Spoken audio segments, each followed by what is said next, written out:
Good afternoon. Today we are in Latham, Kansas. It's a little spot out in the middle of nowhere in the Flint Hills of Kansas. It's on the very southeastern side of Butler County. There's a lot of pretty places in southern Butler County. It's just beautiful to go to. And Butler County State Fishing Lake is not far from here. It's a place I visit, and this is the closest town to it, so we come over here. Behind me I've got the Ellet Schoolhouse, built in the 1880s, school district number 7. It was outside of town. They lifted it and brought it into town and set it on a new foundation behind me to kind of preserve it. It's an old town. I mean, the park here is kind of a little run down with time, and it's going to be. It's just the nature of what we've got. Today I'm going to be trying for you guys Dewars, and this is the scratch cask and the white label. Now this is release number 2 on it, so I don't know the differences in the releases, but it's a good time to compare them kind of side by side, because one is literally just a slight difference than the other. All right, I'm back. Had to take a break there for a second. Anyway, I had poured the Dewar's scratch cask white label, and I was talking about it being scratched casks, which is slightly different than what their normal casking would be on the normal white label. Now, Dewar's white label, I hadn't drank till I bought this. I probably bought my last Dewar's white label in 1989-ish one time, and it's been a long time. So and I've kind of gotten to know it a little bit more, but it's about done. So I bought the scratch cask, thinking it might be just a little bit better. This is 40, they're both 40% alcohol by volume. This is a limited release by Scotland. Like I said, it's release number 2, American White Oak, 750 mil. This one here is a 200 mil. It says on the bottom, it says, this fine Scotch blend has been finished with a selection of American oak casks which have been charred and scratched. So they've scratched the inside of the cask to kind of release more of the vanillins in it. An intense vanilla and oaky taste with a smooth finish. So we shall see. So basically they're scratching the charring on the inside of the cask to release it, to release some more of the flavors that are captured within the wood. That's the goal. That's what they're trying. So we shall see. Let's go with the regular white label first. This light, crisp apples. There is some vanilla in there. A lot of malt. Think malt.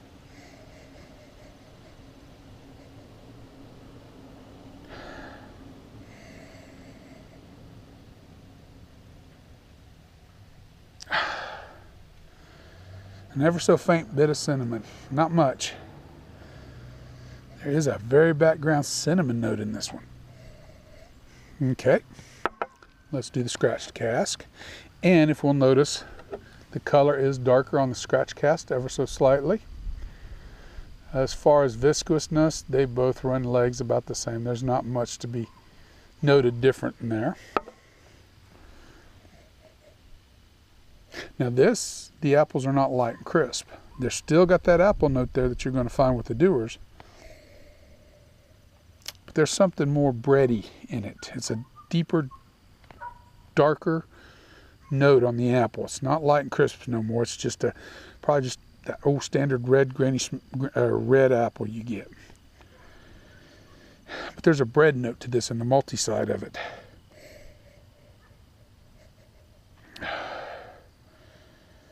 The vanilla's there, but there's almost a pie crust. Almost a buttered pie crust note in it. There is a difference. Let's go in for the palate. We'll hit this one first.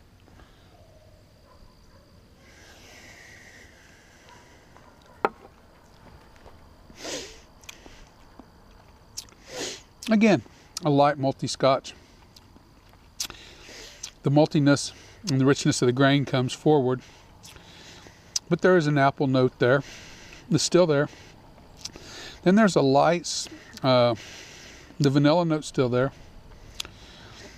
there's a light oaky, slightly oaky note in there that's kind of odd and different. But it's good. It's actually fairly good on the palate.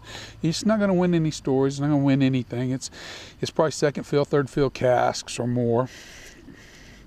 And you're getting a lot of the grain here. But it's not as harsh as I remember it being the first time I had it years ago. And that's what's kind of surprised me about it, this one. For this one,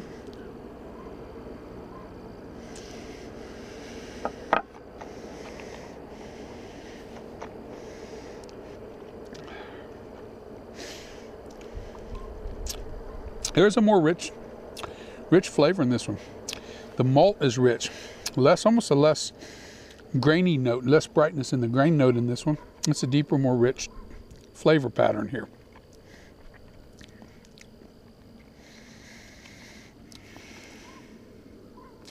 Longer in the finish. There is a better mouthfeel. Still finishes quick though.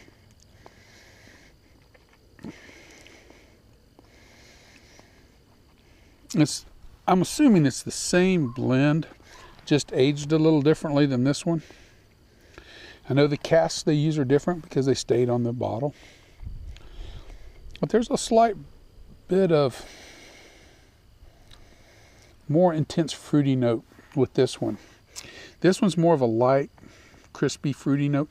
This is a more intense fruit note. And it's still all apples, mostly all apples.